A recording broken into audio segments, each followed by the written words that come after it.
एक ठंडी सर्द रात की बात है, जब शहर की चमचमाती रोशनी बहुत पीछे छूट चुकी थी।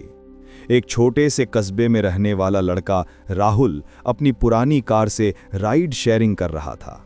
वो अभी कॉलेज में पढ़ता था और पढ़ाई का खर्च निकालने के लिए वीकेंड पर यही काम करता था। उस रात हवा में कुछ अजीब सी ठंडक थी, मानो कोई अनदेखी छाया चारों तरफ फैली हुई हो।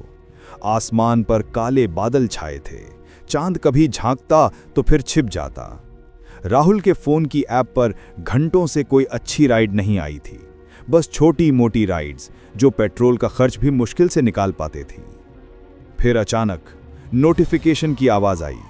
10 किलोमीटर दूर एक गांव की तरफ राइड थी और पेमेंट भी ठीक ठाक। लोकेशन देखकर राहुल का दिल थोड़ा धक से हुआ। वो इलाका घने जंगलों से घिरा था, जहां रात को लोग कम ही जाते हैं। फिर भी उसने सोचा, चलो एक राइड तो सही है, रात का वक्त कट जाएगा। कार स्टार्ट की और वो निकल पड़ा। शहर की चौड़ी सड़कें धीरे धीरे पीछे छूटने लगीं। रास्ता संकरा होता गया। जीपीएस की आवाज निर्देश दे रही थी, लेकिन सिग्नल कमजोर पड़ने लगा। चारों तरफ सिर्फ घने पेड़, छोटे छोटे खेत और हवा में पत्तों की सरसराहट। दूर कहीं कुत्तों की भौंकने की आवाज। राहुल का दिल थोड़ा तेज धड़क रहा था, पर वो खुद को समझाता रहा, कुछ नहीं, बस थोड़ी देर की बात है।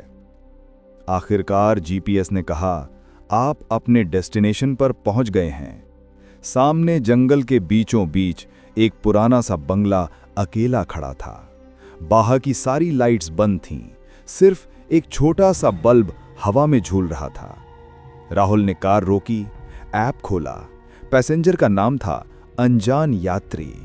उसने गहरी सांस ली और दरवाजे की तरफ बढ़ा। चारों तरफ ऐसा सन्नाटा था जैसे पूरी दुनिया सो गई हो। दरवाजे पर दस्तक दी, कोई जवाब नहीं।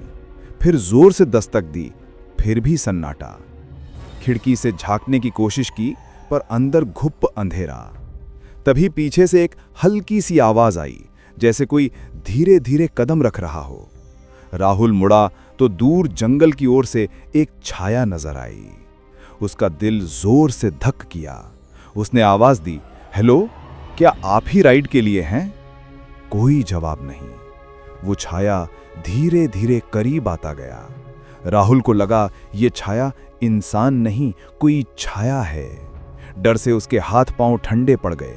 वो पलटकर कार की तरफ भागा, पर तभी वो छाया तेजी से उसके पीछे आ गया। राहुल ने किसी तरह कार स्टार्ट की, तेजी से रिवर्स लिया और उल्टा भागा। पीछे मुड़कर देखा तो छाया अचानक गायब हो चुका था। सांसें फूल रही थीं, दिल ऐसा धड़क रहा था मानो बाहर आ जाएगा। किसी तरह वो शहर वापस पहुंचा और पुलिस को सब बताया, लेकिन जांच में कुछ नहीं मिला। वो बंगला सालों से खाली पड़ा था और कोई राइड बुक ही नहीं हुई थी। राहुल आज भी सोचता है, वो छाया क्या थी? शायद कोई पुरानी आत्मा जो अकेलेपन में भटक रही थी। उस रात के बाद